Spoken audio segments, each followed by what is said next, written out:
Hey guys, Chad Taverner here with Vantage Point Outdoors, and on today's video, I wanted to look back at my 3 favorite trail cameras from 2014.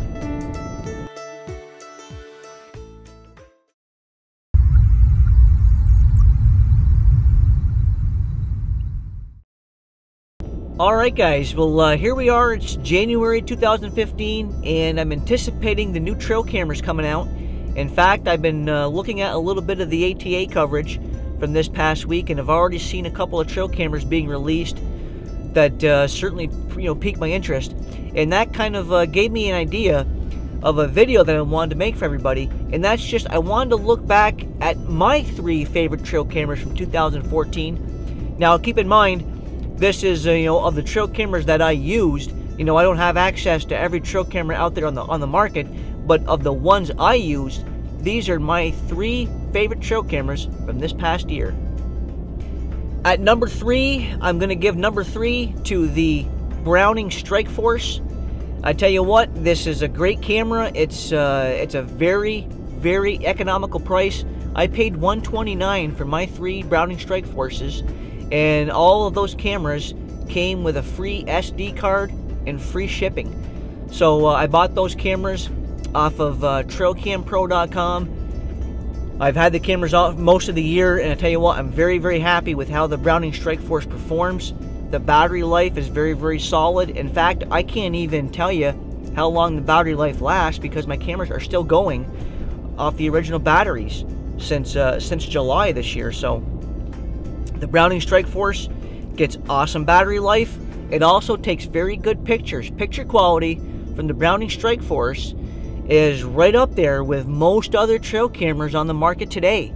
And in my opinion, when you factor in the build quality, the ease of setup, the picture quality, the battery life, and the reliability, the Browning Strike Force is certainly a great trail camera, and easily makes my top 3 for 2014.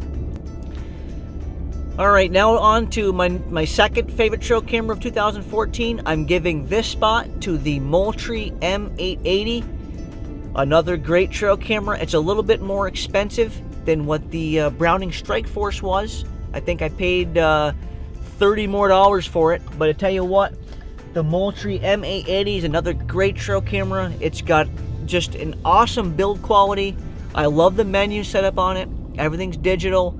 And the battery life seems to be very, very good, even a little bit better than the Browning Strike Force.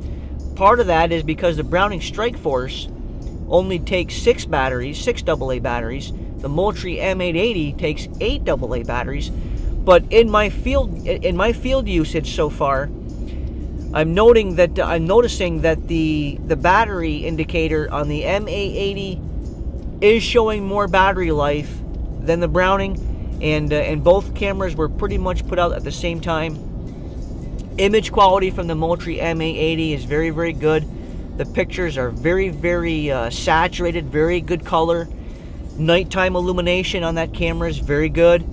I mean, you can see animals, way off in the distance at night. The trail camera has held up perfectly for me.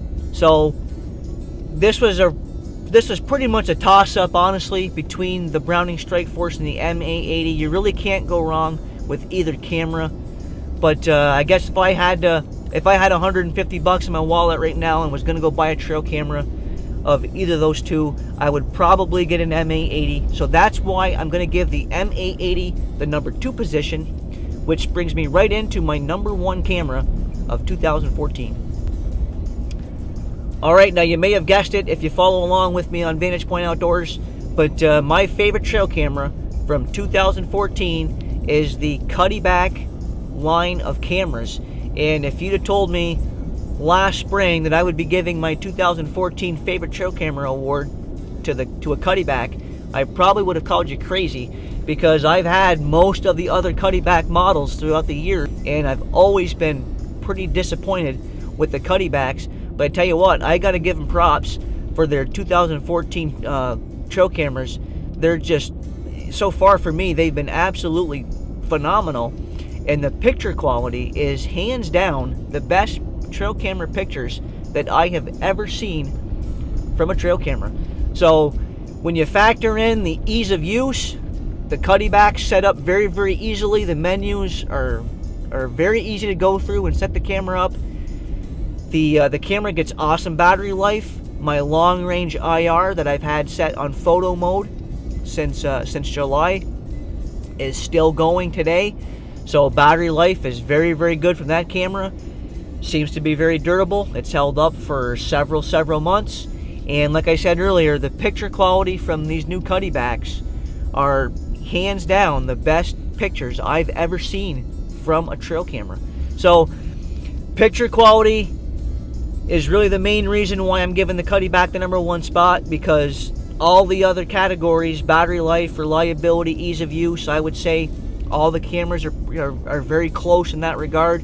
No one camera really stands out any more than the other in those regards. But when it comes to picture quality, for me, the 2014 Cuddebacks win by a landslide. So that's why I'm giving the 2014 Cuddeback line of trail cameras the nod for my personal best trail camera of 2014.